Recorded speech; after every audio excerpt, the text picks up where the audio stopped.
It was Monday evening, and at 6:15 the doorbell rang, which I answered and found my cousin Ralph there. It seemed a little strange to me, for I was not usually home before midnight, but then I thought Ralph must have forgotten my schedule. I invited him into the house, bought him a beer, and then we sat and talked while watching Monday Night Football. He seemed disappointed that my wife Lois wasn't home, but she called me around 5 and said she was going to stop by after work to have a drink or two with some of her coworkers. She also told me that she would be ready for a drink when she got home. I was more than ready. It had been a little over 3 weeks since Lois and I had last made love.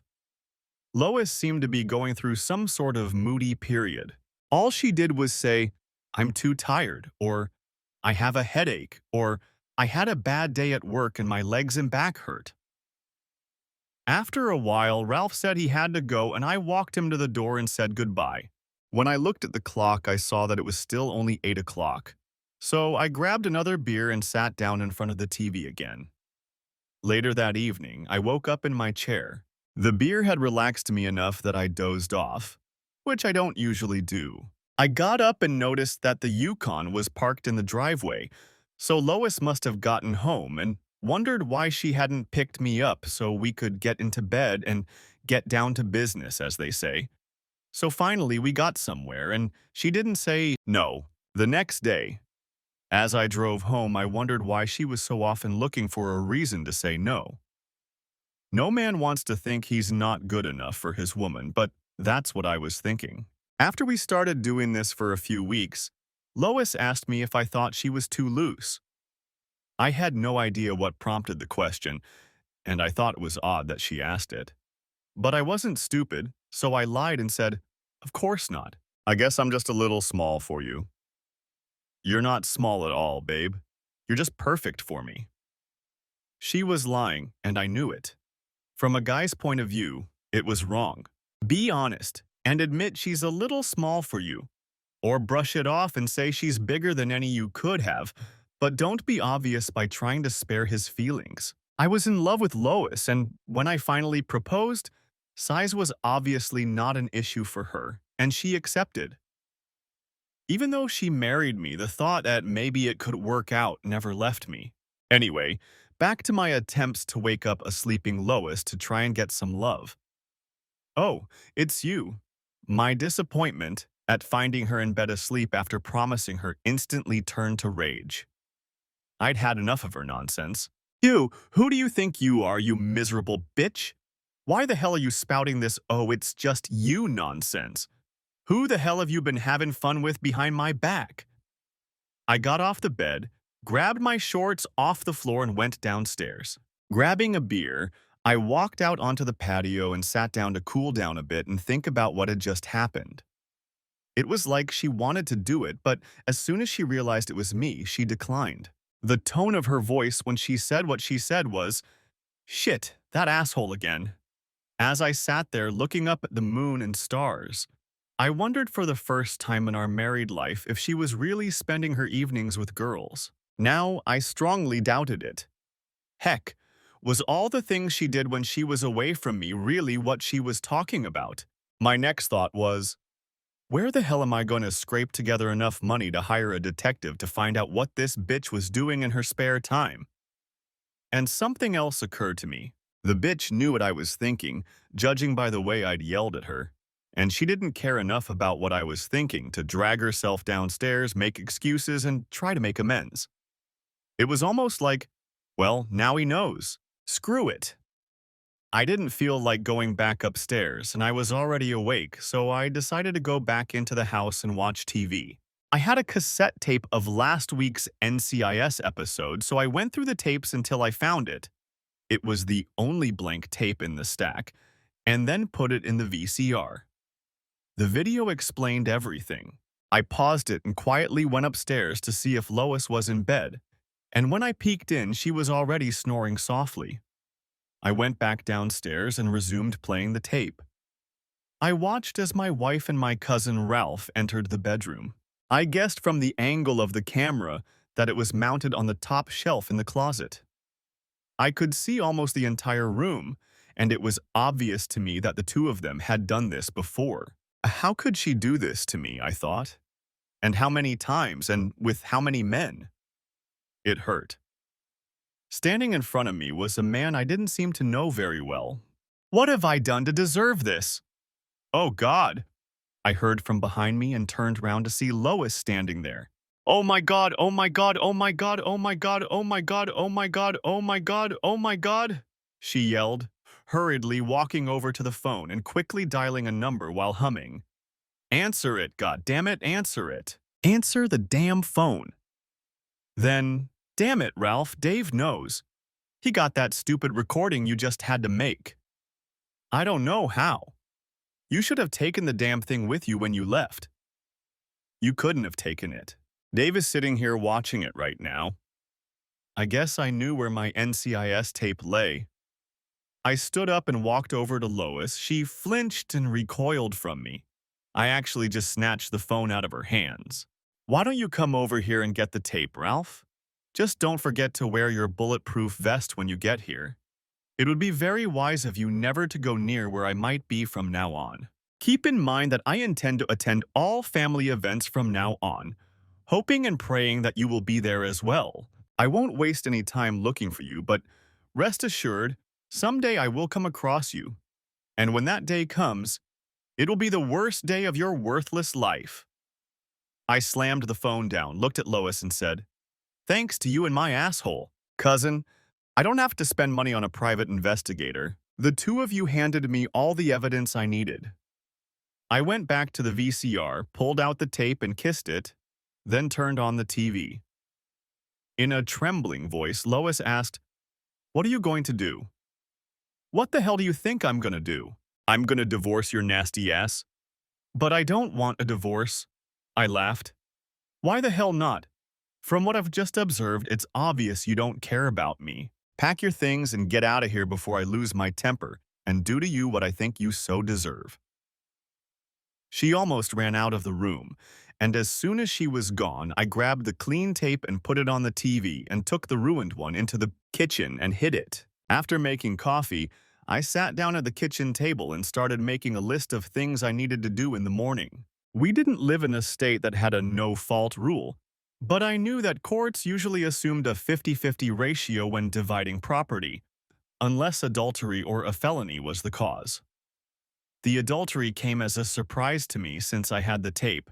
I had inherited the house from my parents and had been meaning to list Lois as an asset for a long time, but thank goodness I never did. As I was working on the list, I heard Lois coming down the stairs, and a couple minutes later the front door opened and closed.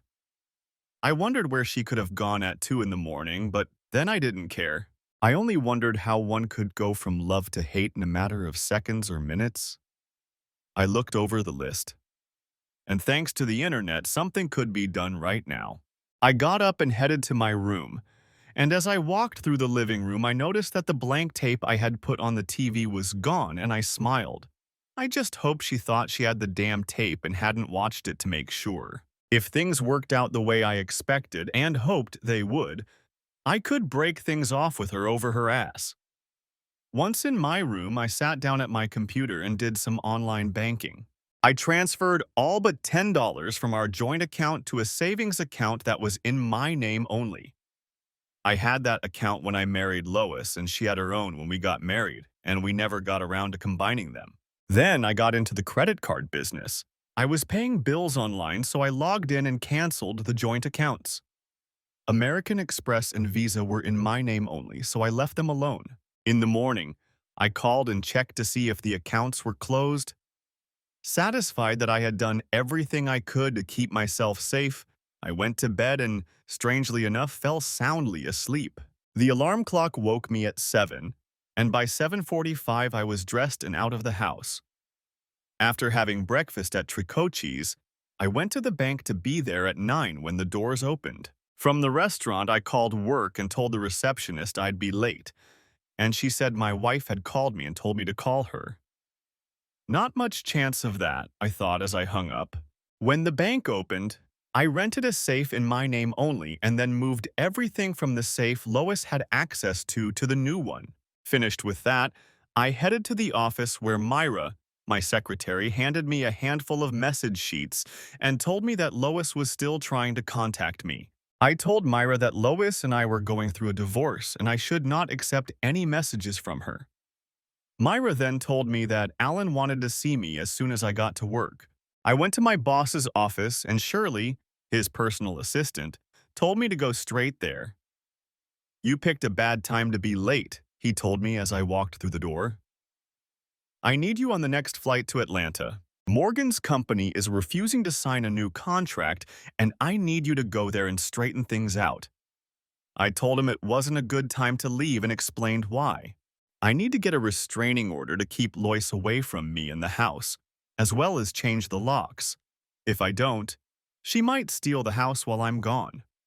Give me the keys and I'll do it all. You can use the services of Bert Ellsworth. He was my lawyer when I got divorced and did a hell of a job for me. I'll call him and tell him to expect your call. Call him on the way to the airport. Shirley has reserved tickets for you and you can pick them up at the Delta counter." I couldn't refuse. It was a great job that paid very well, so I had to go to Atlanta whether I wanted to or not. I hurried home, packed my bag, made sure the phone answering machine was on, and headed for the airport. On the way, I called the number of the lawyer Alan had given me and asked for Ellsworth. When I gave the receptionist my name, she immediately put me through to him. I explained the situation to him and told him what I wanted to do. He gave me some advice and I gave him my visa number so he would stay. At the airport, I went through the usual TSA shenanigans, got to the Delta counter, checked in, and sat in the boarding area to wait for my flight to be called. Sitting there, I reflected on what my lawyer had told me. I had lied and told Ellsworth that I needed the warrant because I overheard Ralph tell Lois that if I gave her a scandal after I found out they were having fun, he'd make me make it up to him. "I'll beat that little wuss until he comes to his senses," was what I told Ellsworth. And then I said I heard Lois say, "That's great. Can I watch it and maybe give it a couple times?" Of course, it was all a lie and wouldn't come up at the plea hearing. But if it would keep Lois out of the house until I got back, I'd lie to the last one. I've earned that right after listening to all the lies she told me while entertaining Ralph and God, and Lois knows how many other people. Ellsworth said it wouldn't be hard to get a restraining order, but there would be a hearing in 10 days, at which I'd have to convince a judge to make the order permanent. The trip to Atlanta proved helpful as I solved the problem within an hour of meeting with Morgan's people, called Alan, and told him we had a signed contract. He informed me that he had called a locksmith and that the locks on the house had already been changed. Also, my son-in-law is a deputy sheriff, and he will be watching the house until you return.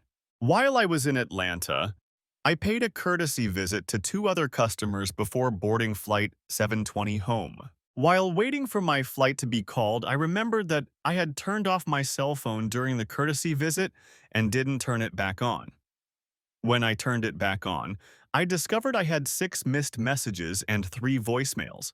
1 message and 1 voicemail were from Ellsworth, and all the others were from Lois. I deleted her messages and listened to the voicemails. They were the same. "Call me. We need to talk before things get out of hand." The message from Ellsworth said he'd managed to get into court this afternoon and get a protective order. He would serve it on Lois at her place of employment the next morning. I had to thank Alan for recommending Ellsworth. I arrived home at midnight, and as I was getting out of the car, a man got out of a car parked at the curb and approached me.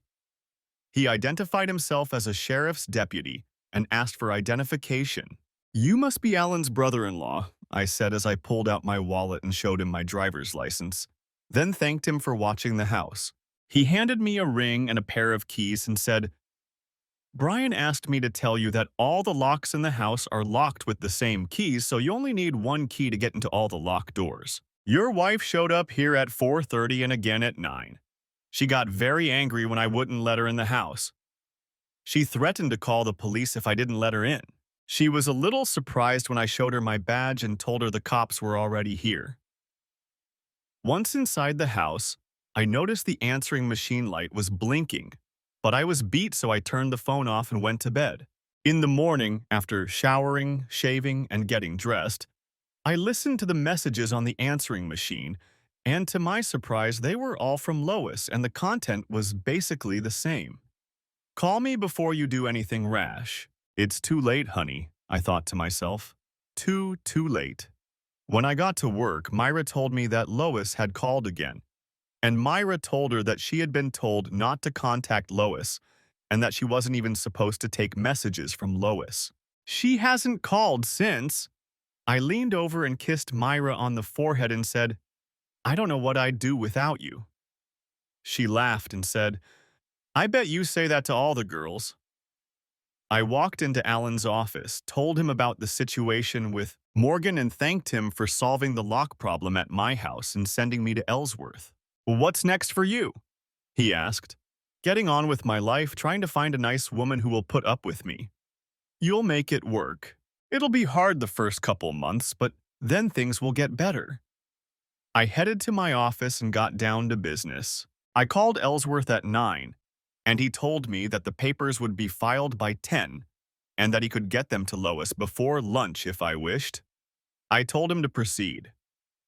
At 10 without noon, Lois stopped by my office and invited me to have lunch with her. I needed a break, so I agreed.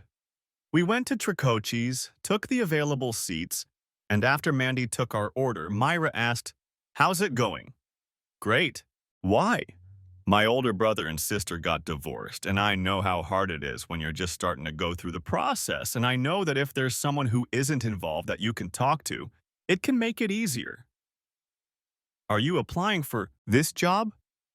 Someone has to encourage you, so who better than me? Cheer me up? Yeah, I think that's something I could really use right now. Myra reached into her purse, pulled out a piece of paper, and held it out to me, saying, Today's attempt to cheer you up. I looked at the paper and saw that it was a list of names. What is it? A list of girls who were interested in you when you went back to the market. I flipped through the list and saw a couple surprises. Liz Fisher, the red-headed hottie from accounting. I thought she was engaged. Last I heard, the wedding is next month.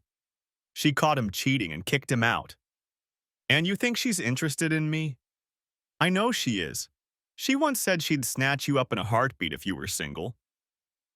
I looked at the list again.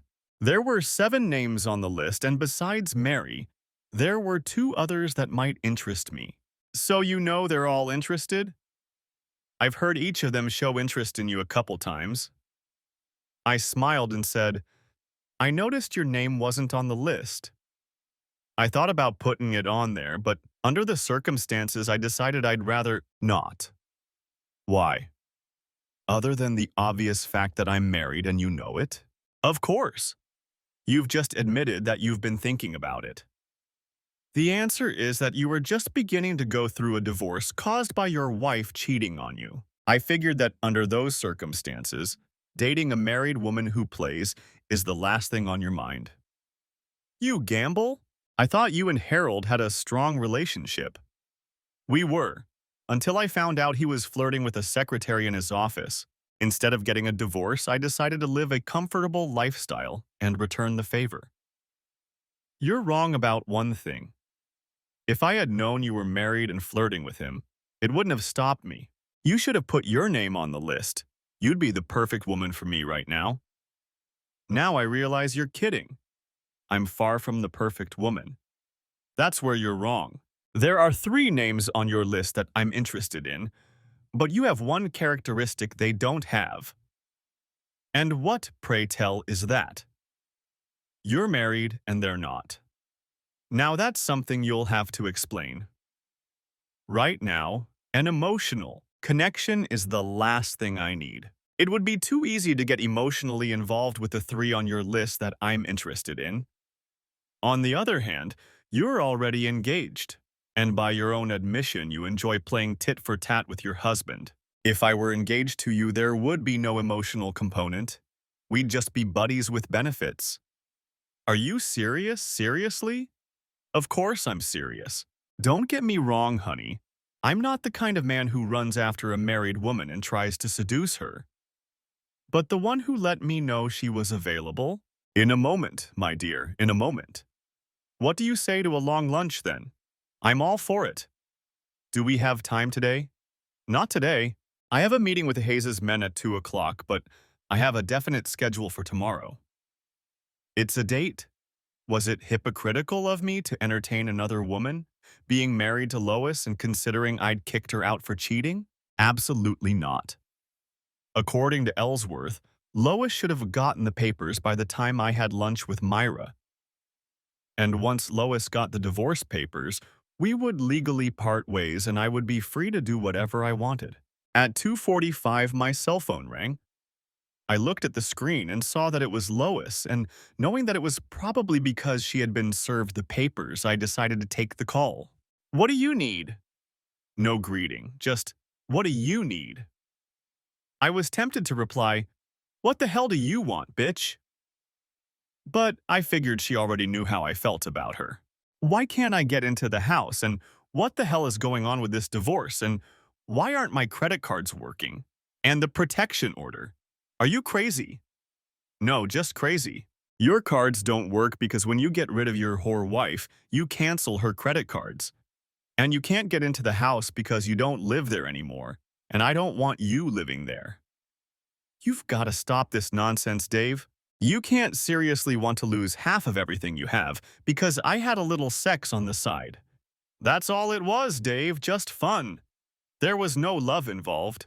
I only love you. I don't think so, Lois. As far as I'm concerned, you're a whore who's cheating on me, and that's why I filed the report citing adultery as the reason. We need to talk. We need to sit down face to face and talk about this, Dave. I think I surprised her when I said, okay, where and when? Tonight at 10? I don't think so. I kicked you out of the house and I'm not letting you back in. You can't kick me out of the house, Dave. Sure I can. The house belongs to me, Lois. You're not on the title. My parents left the house to me, not me and you. I'll let you in for the rest of your stuff, but only after my lawyer has it all set up and someone from the court is there to make sure you don't take anything you're not entitled to. Why don't we forget all this legal stuff and just sit down and work it out? I said I'm willing to talk to Lois, just not in this house. You're being completely unreasonable, Dave. If not in the house, then where? Tomorrow night at Angelina's at 6 o'clock. We can take a booth in the back and that'll give us some privacy. I closed the phone to end the conversation, wondering if Lois really thought I was stupid enough to buy into nonsense like, it was just sex with him, I only love you. Even as the thought crossed my mind, I knew the answer would be in the affirmative. And why wouldn't she think I was stupid? I was stupid enough to let her get away with what she had done for years and years. That evening, after coming home from work, I stopped by the Landing Strip Lounge to have a drink or two and drown my sorrows. Plus, since it was a Wednesday, it was open mic night and I thought maybe one or two comedians could make me laugh and lift my spirits. I took a seat at the bar and Karen, seeing me, came over and asked, "The usual, Dave." "I don't know, honey. I usually order a PBR and a date with you, and so far I've only gotten a beer."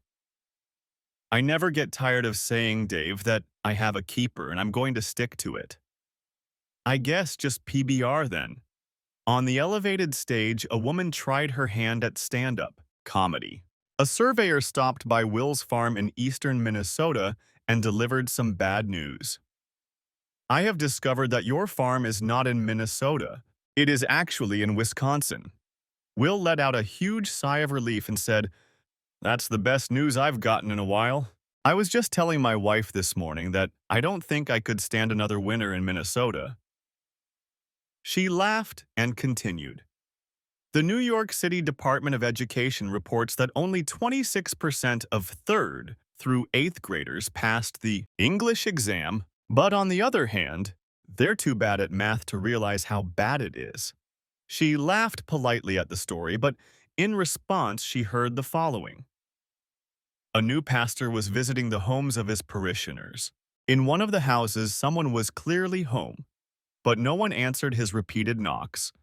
So he took out a card, wrote Revelation 3:20 on the back, and taped it to the door. The next Sunday, when the offering was processed, he found that his card had been returned.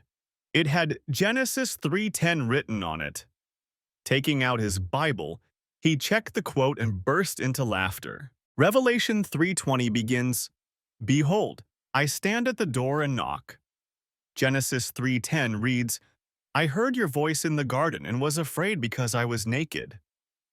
There were two more good comedians after her, and I left the place feeling much better than when I got there. Perhaps there is some truth to the old saying, laughter is the best medicine.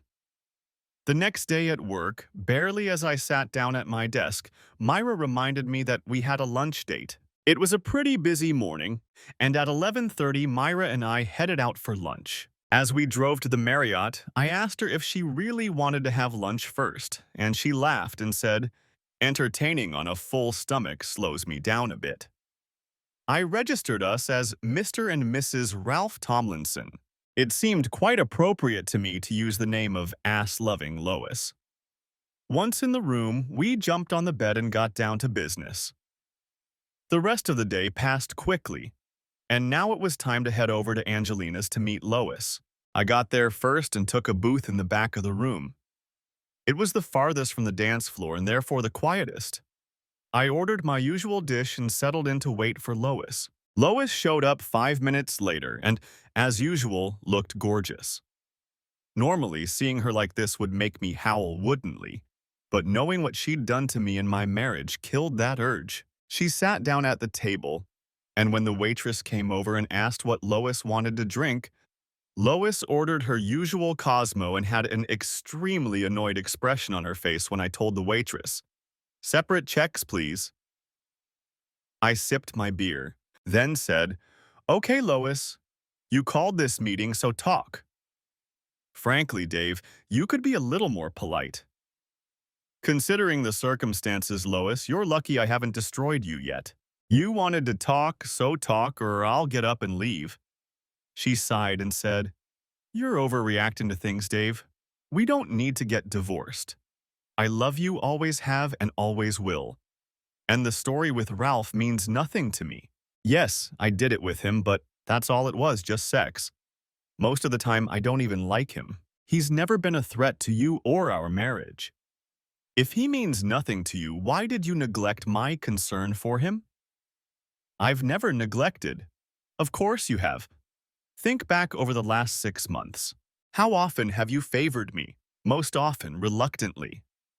Hell, think back to the last 3 weeks. I've listened to your excuses night after night and stayed out of it while you were having fun with someone else. And that's what you call loving me and only me? It hasn't been that long. It sure as hell has. For 3 weeks you avoided me. And when you finally told me I'd be lucky to have you home, you went straight to bed and fell asleep.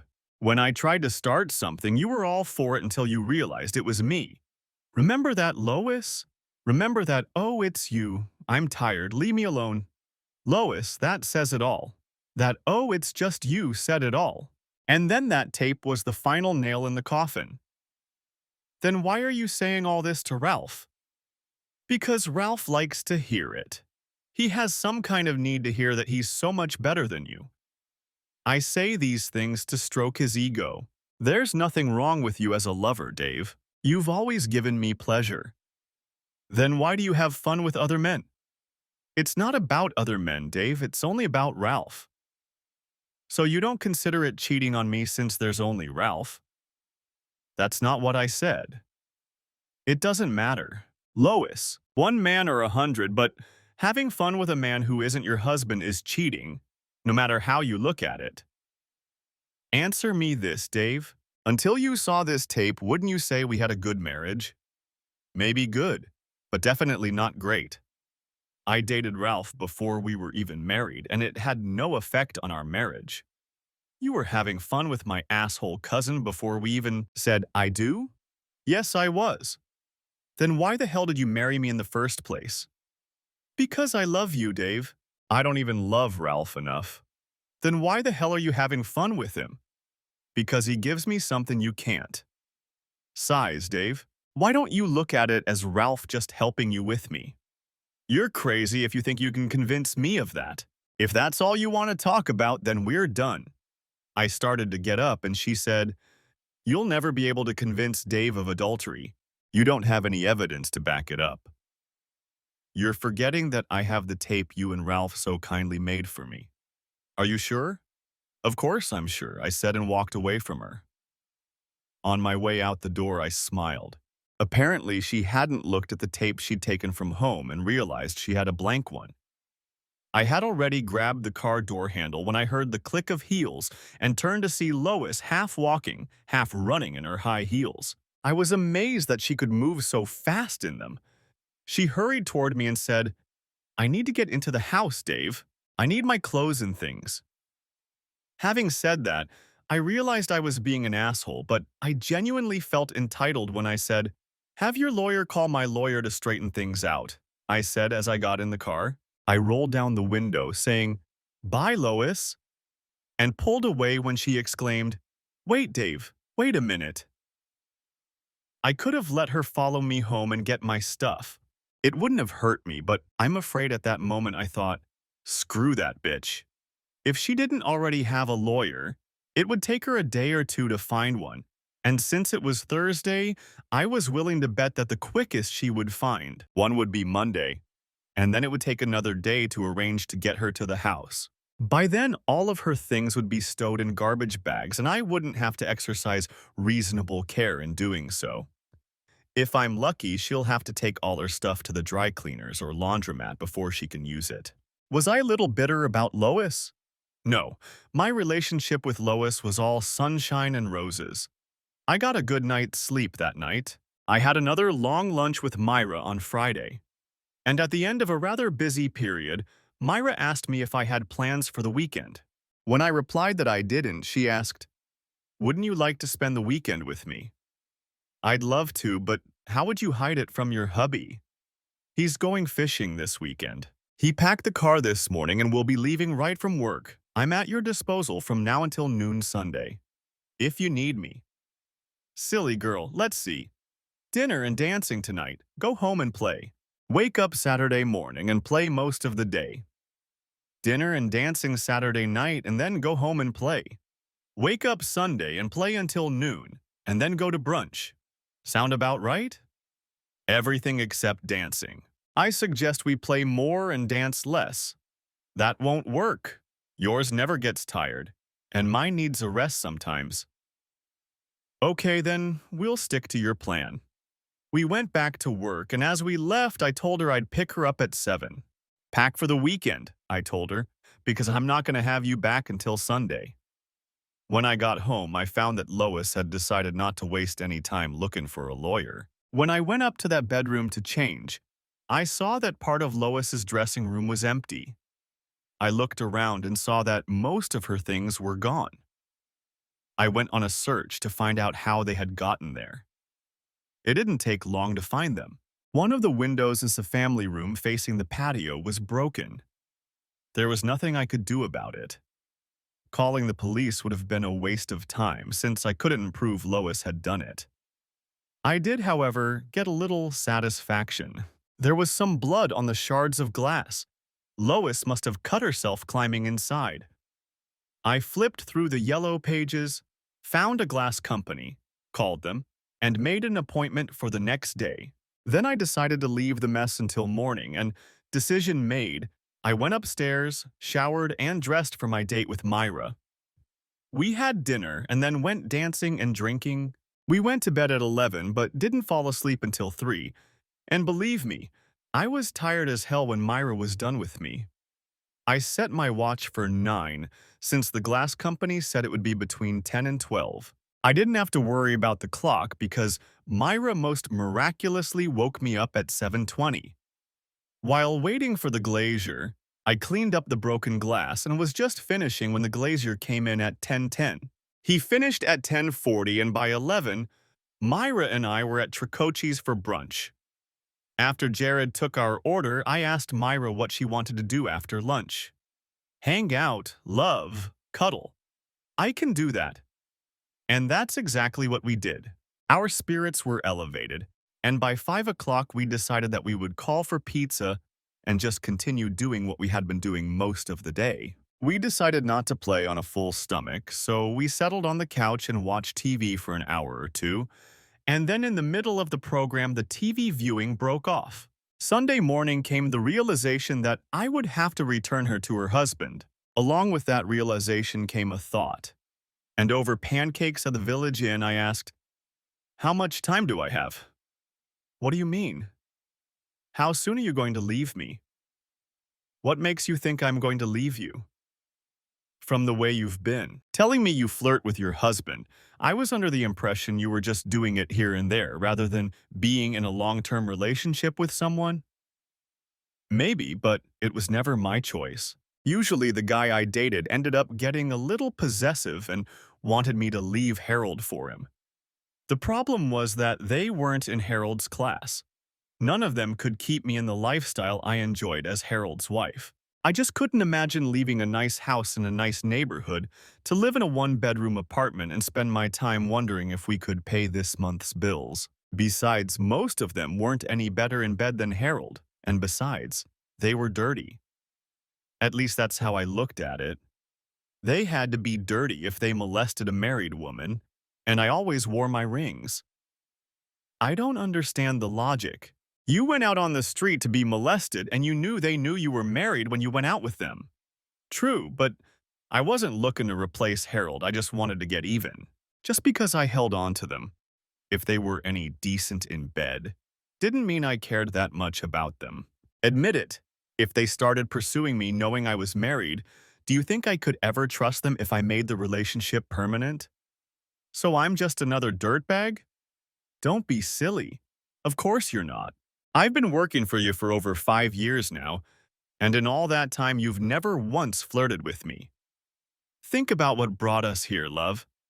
It's like I handed you an engraved invitation. You told me straight out that you'd never pursue a married woman, and you didn't. I offered, and you had the good sense not to refuse. If anything will help, it's that you'll leave me. I can promise you that if I do quit, it won't be soon. Do we have time for one more before I have to take you home?" She smiled broadly and we drove off. When I went to bed Sunday night, I was one of the most satisfied men in the state, and maybe even in the county. As I drove to work on Monday, I thought about my relationship with Myra and realized that it couldn't continue, at least not the way it had continued over the weekend. I was suing Lois using adultery as the basis, and if she hired a lawyer, one of his first acts, if he was worth anything, would be to find something on me that she could parry. If she couldn't counter with anything, I would get an advantage in the division of property. If I got caught with Myra, Lois could counter with something, but there was no way I could do without her for as long as the divorce would take. I'd already lived without her for as long as I'd been married to my whore wife. When I got to work, I called Myra into my office, laid out the problem and asked her if she had any ideas. "A couple, but I don't know if you can do it. Tell me, and let's see. You have 3 uncomfortable customer chairs here. You need to put a comfortable couch in here so they can sit on it." "I can do that." "Then you're often late at work, so naturally I'll have to stay late to help you. After we set up the new couch, you will leave, and I will wait 10 or 15 minutes so that those who may be watching you will have plenty of time to follow you and not notice me leaving." "That should work." Another option is that I'll leave for lunch before you, go to the hotel, get a room, and call you with the room number. When you get to the hotel, take the elevator to the 2nd floor where all the conference rooms are, and then take the stairs to the floor where the room is. However, we will not be able to do this very often. There's a limit to how many conferences you can attend without making people wonder. What's stopping them from going upstairs to make sure I'm at a conference? Hang a Do Not Disturb sign on one of the conference room doors before they come up the stairs, but it doesn't matter. They'll need to see us together, and if we come and go separately, we'll be fine. I told Myra to make plans for the conference the next day and then sent her off to work. I had a busy day, so I didn't have time to order the couch until 4 o'clock. I didn't waste time going through channels to get it approved. I just ordered and paid for it myself. At 5, I called Myra into my office and told her that she had to tell her husband that she would have to stay late at work on Thursday. They'll deliver the couch around noon. How did you manage to make arrangements with Ahern and accounting so quickly? I didn't use their services. I bought it myself. She looked around, saw no one. The office door was open, and kissed me. Then she said, I was hoping I wouldn't have to wait until Thursday. Have you already forgotten about the conference with the Ajax guys tomorrow? Shit, how did that slip my mind? I was in a good mood all the way home, but when I stopped in front of the house and saw Lois parked in the driveway, the good mood faded. She was parked in the middle, so I couldn't drive past her to get into the garage. I parked so that she would have room to pull out.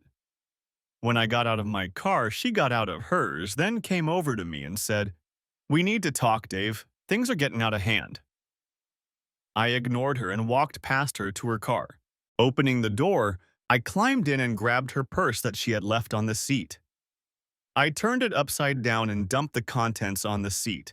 I picked up her purse, took all the money out of it, counted it, put it in my pocket, and tossed the purse on the seat on top of the rest of her junk. You still owe me $14 for the broken window, and we don't need to talk. I already told you everything I wanted to. Damn it, Dave. I love you and I don't want a divorce. We can work things out. This doesn't have to be the end for us. No, Lois. There's no way we can stay together, especially after I found out you were stabbing me in the back before we were even married. It's over between us, Lois. It's over. Kaput. I was hoping you'd listen to reason, but I guess deep down I knew you wouldn't. If you're determined to get a divorce, I'll have to fight you. I will not accept adultery. I know how this state works, and I won't accept a 70-30 division of property when I get the smaller portion. I'm sorry you don't see fit to punish yourself for what you did to me, but adultery still stands. You'll have to prove it, Dave, and you can't. It'll be your word against mine, and I'll deny it all the way to hell and back. I'll say you're just trying to cheat me out of my fair share of our property. You might even be punished for it. You seem to forget that I have visual proof that you've been committing adultery with my asshole cousin. No, Dave, I haven't forgotten. I snatched that tape as I was leaving the house and then destroyed it. It'll be your word against mine, and without proof, you lose. You destroyed it? Ralph will never forgive you. He needed that tape so badly. He might even get so mad at you for destroying it that he'll stop being interested in you. Can you get it into your head that I didn't care about Ralph? Yes, I wanted what he had, but I don't need it. I need you. I shrugged and said, You still owe me $14 for the window. Stepped away from her and went into the house. That shit doesn't give up that easily. She banged on the door and rang the bell for another 10 minutes before she finally left. Watching her walk back down the driveway, I smiled. Apparently, she had destroyed the tape without looking at it to make sure it was the right tape. She had a surprise waiting for her. I wanted her to hire a lawyer and get a divorce. I wanted her to go into debt, spend $1,000 or more on lawyers, and then find out that I still had the tape and that she had wasted her money. I slept soundly that night. Tuesday's conference call with Ajax men went well, and I was in a pretty good mood when I got home from work. Things weren't too bad on Wednesday either, when Myra wanted to have a quick shag with me on my desk at the end of the workday. After quickly making sure everyone was gone, I agreed, and when we were done, I reminded her that she had to work late on Thursday. On the way home, I decided to stop by my favorite restaurant, Landing Strip Lounge. I had forgotten that it was having an open mic night on Wednesday night, and when I got there, I had a hard time finding an empty seat. Finally, a seat at the bar became available, and I took it. I happened to be there just as Bobby Denton was handing the microphone to a trailer repair mechanic who worked for Triple T Sales and Service in Franktown. There was a guy who lived there, and he was pretty smart.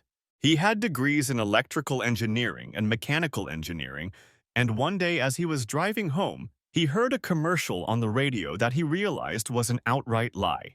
He thought about it, and when he got home, he sat in his room and sketched out a plan for a liar robot. When he was satisfied with his plan, he went down to his basement workshop and began to build it. It took 6 weeks, and when the robot was finished, it was ready for testing. It happened that the robot was standing with him in his living room when his 14-year-old son came home 2 hours late. The man asked his son why he was so late. The son replied that he had been playing cards with his buddies and had lost track of time. There was a break in the action. I finished my beer and went home. The next day, two good things happened. First, my lawyer called and said that Lois' lawyer had contacted him and told him that she was going to fight the divorce. That made me smile. Second, my black leather couch was delivered. I had chosen leather because I expected to wash away the stains that would inevitably appear on it. That turned out to be a wise move on my part because Myra and I left a few stains on it later that afternoon. The next few weeks flew by. Myra and I did it 3 or 4 times a week, mostly on the couch after work, but 3 times we did it in the conference room. Because let's face it, the couch was better than the desk and the bed was better than the couch. Besides, Lois had called me almost daily during this period, telling me that she needed me and assuring me that I just couldn't win. So why not just accept everything as the past, forget about it, and move on together? I could have put an end to these calls by buying a new cell phone with a different number and changing the number on my home phone, but I took some perverse pleasure in telling her she was wasting her time. At the same time, I realized that she had no idea what was in store for her. Meanwhile, Ellsworth and the lawyer Lois had hired were spending their time figuring things out. I hoped Myra's lawyer was being paid by the hour, and I couldn't help but pay her bill. I had negotiated a flat fee with Ellsworth, so I didn't care how long it all dragged on. Ellsworth knew about the tape. In fact, he had it in his possession, but he never told Lois's attorney of its existence. They haggled among themselves, and one of the lawyers said Lois would stop fighting for the divorce if I changed the grounds from adultery to irreconcilable differences and agreed to an equal division of property. To give Lois some hope, I told Ellsworth that he could reduce the price from 70-30 to 65-35, knowing full well that she would not agree to that. Ellsworth told me that he would have to put the opposition on notice of the existence of the tapes before the case went to the judge. He said the judge would be furious, very furious, if we didn't make every attempt to settle the case before we went before him. I told Ellsworth to use his discretion. What the hell?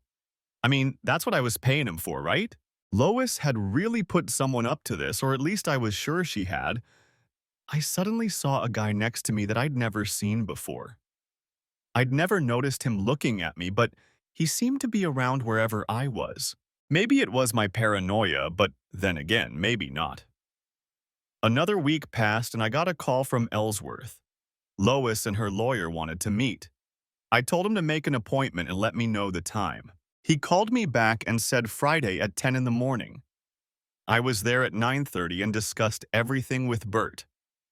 We decided that the tape would be at the meeting, but I wanted to mess with Lois one last time. The meeting started with the usual nonsense. Lois denied cheating and said I was being unreasonable, so I said, "You keep forgetting that I have a tape that you and my asshole cousin made." "No, I don't forget. You have nothing to prove your assertion, and you know it." "I'll tell you what I'll do, Lois. If you sign the papers right now, I'll agree to a 60-40 split. That offer is valid for the next 2 minutes. If you don't sign, I assume the judge will determine the amount of the share himself." "I won't agree, Dave. You have no proof." "Of course, Lois. I have a tape of your conversation with Ralph." And then Lois did what I was hoping she would do. She got angry and opened her mouth. "Damn it, Dave. I already told you I destroyed the damn tape." "Oh? So you admit you committed adultery and then destroyed the evidence?" Her eyes got big as she realized what she just said. "No, that's not what I meant. Never mind that, Lois. I offered to cut you some slack, but you, as usual with your pig-headedness, rejected my offer. Let the court decide that. Lois's lawyer then spoke. If you have evidence, you'd better lay it out right now. I nodded to Ellsworth, and as he pressed the play button on the TV VCR that stood at the end of the table, I said, "Last chance, Lois. I'll settle for 60-40, but as soon as he hits the play button, the offer is off and we're going to court." Screw you, Dave. You don't have anything to take advantage of. Bert hit the play button, and I stood up saying, "See you in court, Lois," and walked out of the room. I hadn't gotten out of the building yet when the phone rang. It was Bert. "They want to make a deal." "No thanks." I gave her a way out, but she didn't use it, so full steam ahead. All I did was increase the number of phone calls from Lois. I had disconnected my home phone, and Myra knew not to transfer calls from Lois to me. So the only way for Lois to contact me was on my cell phone. I kept my cell phone and number to tease Lois. It tickled me to see the number of her calls that I didn't answer. As for my life, Myra was giving me almost more than I could handle, but I wasn't going to complain. 3 days after the meeting with Lois and the lawyers, Myra said, "We have a problem, a very big problem." Oh shit. I thought, her hubby found out about us. "How bad is it?" I asked. "Pretty bad. Harold has to fly back to Ohio to settle something with his parents' inheritance. He'll be gone for a week." "So what's the problem?" "How are we going to spend a week together?" I thought for a minute, then said, "Easy. You leave work a half hour before me and drive to my house. You park a block away, and then you go inside and make sure all the curtains and blinds are tightly closed. And when I get home, we'll play. I leave for work in the morning, and if I'm being followed, she'll pull them after me. You wait 10 to 15 minutes to let me free, and then you leave and come to work. We'll repeat this until the weekend, and then we'll come up with another plan. How about a weekend plan like this? I do the same thing I do all week, except on Friday when you get home. We just don't leave the house all weekend. Do you think you can handle 2.5 days with me?" "What I'm not sure of, honey, is whether I can handle 2.5 days with you. We won't know until we try." So we did, and I managed to get through the weekend. But the weekend, as good as it was, made me a little sad when it was over, and Myra went home to meet hubby when he got back. I was too used to Myra. Among other things, she was good company and we got along great, but I knew myself well enough to realize that once my divorce was final, I would be looking for a replacement for Lois. I liked being married. I wanted to have a fulfilling relationship. I wanted to be able to fall asleep at night in the arms of a woman who would be there for me in the morning when I woke up. I could well imagine being able to have that with Myra, but Myra never made it clear that she would ever leave Harold. I always got the feeling that she was happy with him, except for his picking on her, and was willing to stay with him as long as she could repay him in kind. I remembered the list she had shown me that had sparked our affair and mentally went over it. There were 3 men on it, but none of them were right for my wife. 2 of them smoked, and I didn't. And having lived with my parents, I knew I couldn't live with a smoker. Both of my parents smoked 2 packs a day, and the house always smelled like a wet ashtray. Everything smelled. Clothes, furniture, curtains, and the list goes on and on. The only non-smoker was Liz from accounting. She was the prettiest of the 3, but I thought she was too young for me, and the age difference meant we were unlikely to find common ground in work. One day I stopped by her office to clarify a point on one of my expense reports, and she was listening to rap music, which I can't stand. It might be fun to play with Liz for a while, but I can't imagine what would come of it. These were the thoughts that visited me as I drove to work on Monday. Once at work, I was too busy to spend time thinking about personal problems. I was so busy that I had to say no when Myra stopped by the office and asked if we were going to lunch. Just before I left work, I got a call from Bert Ellsworth. He said Lois was desperate to solve the problem. "I realize this is all a hammer to you, but I think you'd be wise to offer her a 60-40 agreement right now. I know that in most cases, adultery plays a big role in getting the injured party a larger share of the assets. But 2 out of 7 divorce judges are women, and they usually offer 50-50 regardless of the reason. And we might just be unlucky enough to pull one of those. I think it would be in your best interest to settle. I thought about it for about 30 seconds and then told him to offer her 65-35 and see if she would accept. During the layoff, Myra came into the office and said, "I didn't get my long lunch, so can I at least sit on the couch for a while?" She could and agreed. At 10 o'clock the next morning, Ellsworth called to say that Lois had accepted the 65-35 offer. He said she would be in on Wednesday at 5 to sign the papers and asked for a brief meeting with me. I didn't see any benefit to it except that it would give me another chance to sass her, but I wanted to get it over with soon so I wouldn't have to drag Myra around with me anymore. I told Bert I'd be there at 2 o'clock and get her the meeting she wanted. We went into the conference room and I sat down in a chair and waited for her to say her word. She saw that I wasn't going to say anything, so she took a deep breath and said, "I don't want this, Dave. I know you don't believe that, but I love you. Maybe we can work things out somehow and stay together?" "No way, Lois. Not after I found out how long you've been doing this. I'm going to be honest with you. If you were having a short-lived affair with someone, I'd probably be okay with it. Say you had several idiots before you got married and then you were a faithful wife for years, until you somehow remembered one idiot and had a brief affair with him, I'd be okay with that. But a permanent affair before we even said I do to each other? No way in hell, Lois. There's no way we can deal with this.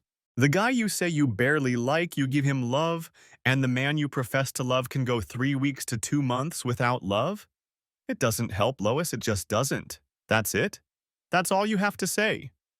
Please, Dave. Please give us a chance. I can't do that, Lois. I'll never be able to trust you again, and I don't want to live like this. I stood up and walked to the door. Turning around, I said, "You're a good-looking woman, Lois, so I doubt you'll be alone for long. If you meet someone, I can only hope he screws you the way you screwed me." I left the room and headed to the landing strip. I took a seat at the bar, and Karen came over and put a PBR in front of me and said, "Where have you been hiding, handsome?" Was going through a divorce and wasn't very social. Decided to stop in for a beer or two and unwind. Divorce? Does that mean I can put my charms on you? I thought you were ready. I've been flirting with you for years, and you always told me how good you were with your boyfriend. Yes, I did feel good, but only because I thought he was something he wasn't. I had had enough and waved my hand for Karen to pay my bill.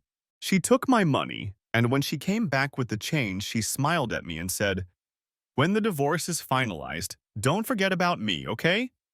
"I can do that. Take care of yourself." And I headed for home in a damn good mood. Karen was interested in me? Who would have thought it? Once Lois signed the papers, the deed was done, and although there was a final decision to wait for, I could move on with my life. For me, that meant freedom from worrying about being watched. Myra and I could stop sneaking around. Around 10, Myra came into the office and asked if we were going out for a long lunch, and I told her yes. "I'll leave around 11:20 and get a room," she said. "That won't be necessary right now.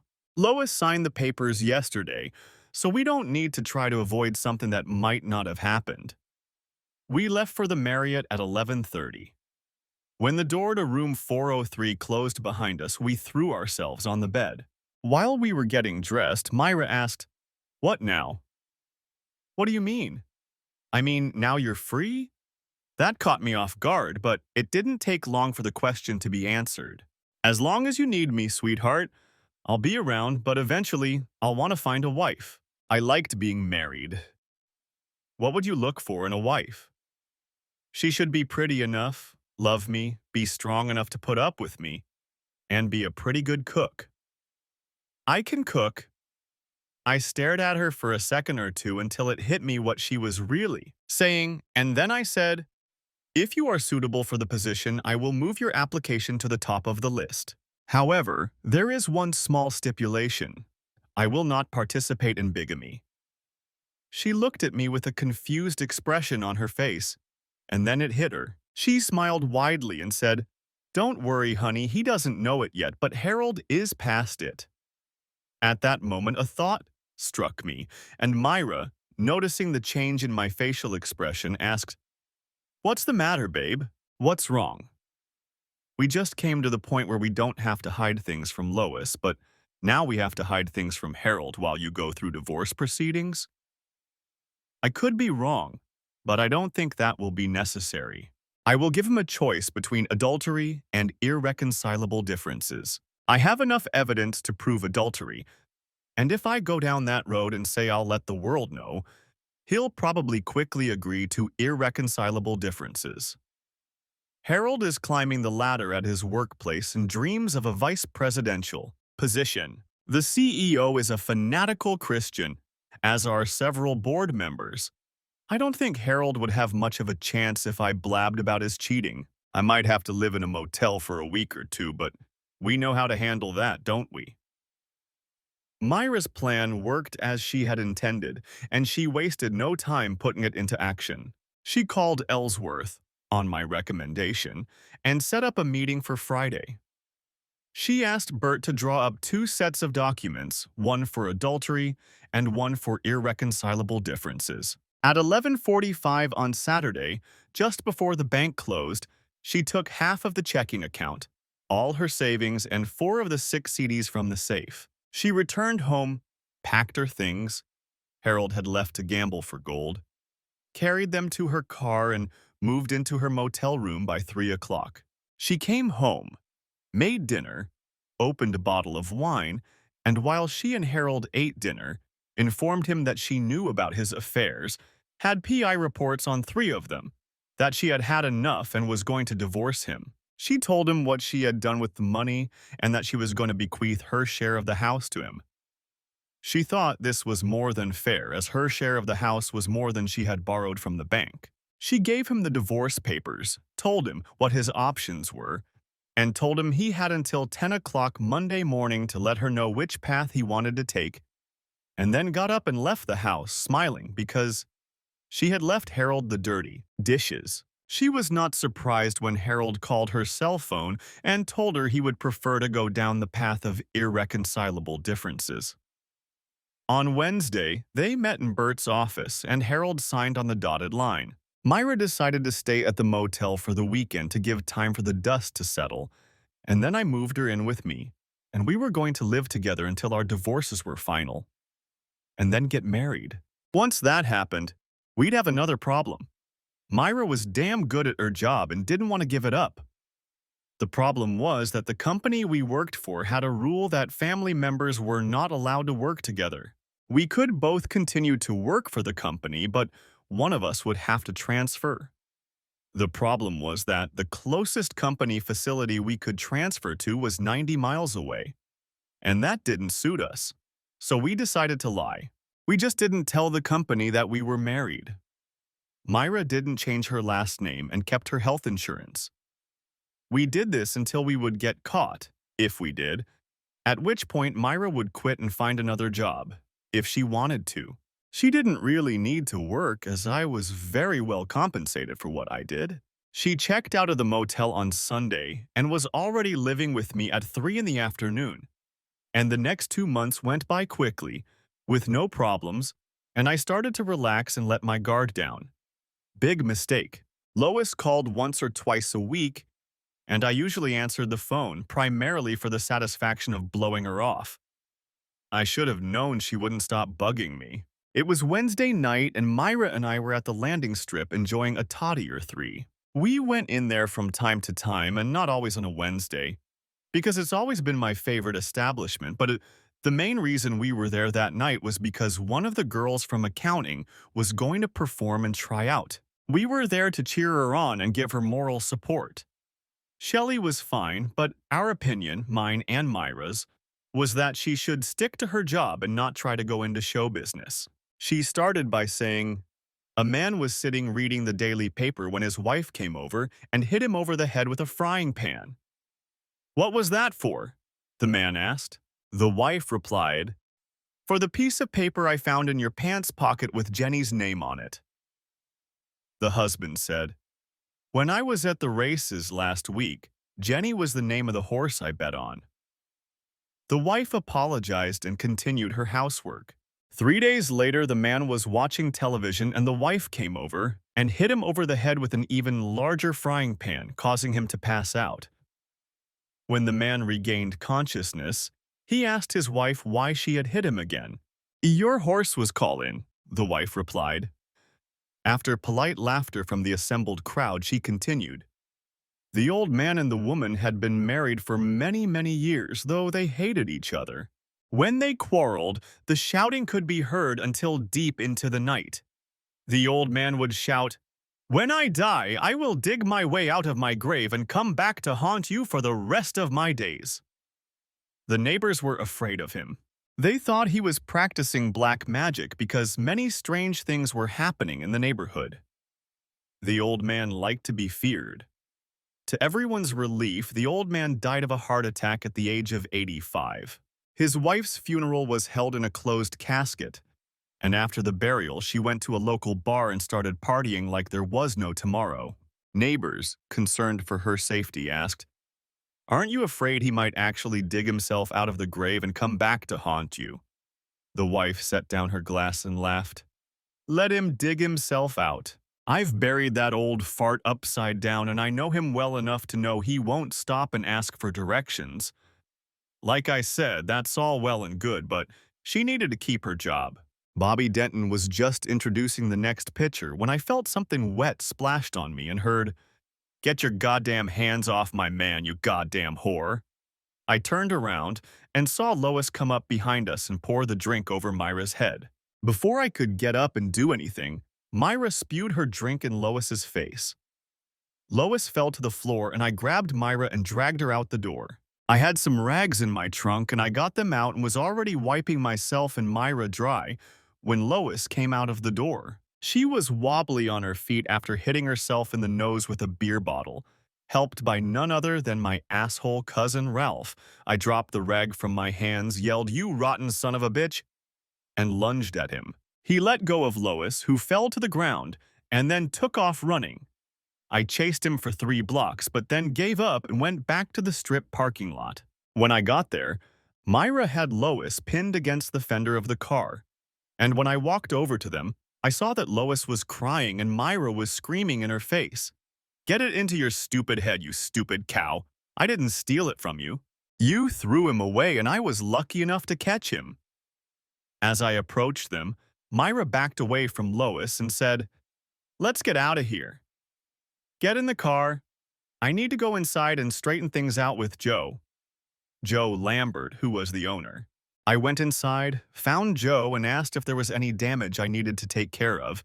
He said no, laughed, and said, next time do it during intermission, so the customers have something to look at when no one is talking into a microphone. When I got back outside, Lois was waiting for me at the entrance. A quick glance showed that Myra was waiting in the car. Lois stepped toward me and said, please, Dave, give up the divorce. I'm dying, baby. I need you. I love you, and I know we can work this out. You must be the stupidest human being on the planet, Lois. Standing here professing your love for me while your beau for the evening caused your divorce. Not only that, you were stupid enough to pay attention to the fact that you were here together. You need to let it go, Lois. The only feelings I have for you are hatred and disgust. Leave me alone. I walked around her, got in my car, and drove away. Both divorces became final. I proposed to Myra and was surprised when she said, ask me again in a year, baby. By then we'll have lived together long enough to see if we're right for each other. I waited a year and then asked her again, and she said yes. We had both already had a big wedding and didn't want to go through that again. So we settled on a civil ceremony and a justice of the peace. Lois married Ralph, but the marriage didn't last 2 years. It seems that Ralph shared with several other women, and one of them gave him a disease, which he in turn passed on to Lois. Obviously, cheating on me was acceptable, but cheating on her was another matter entirely, and she wouldn't tolerate anything like that. 6 years after my marriage to Myra, Ralph had the folly of attending a wedding that I attended, and I fulfilled my long-standing promise to him. Perhaps it won't be long before I'll be invited to a family celebration again. Thanks for watching. Hope you enjoyed it. Subscribe to my channel and stay tuned for the next videos.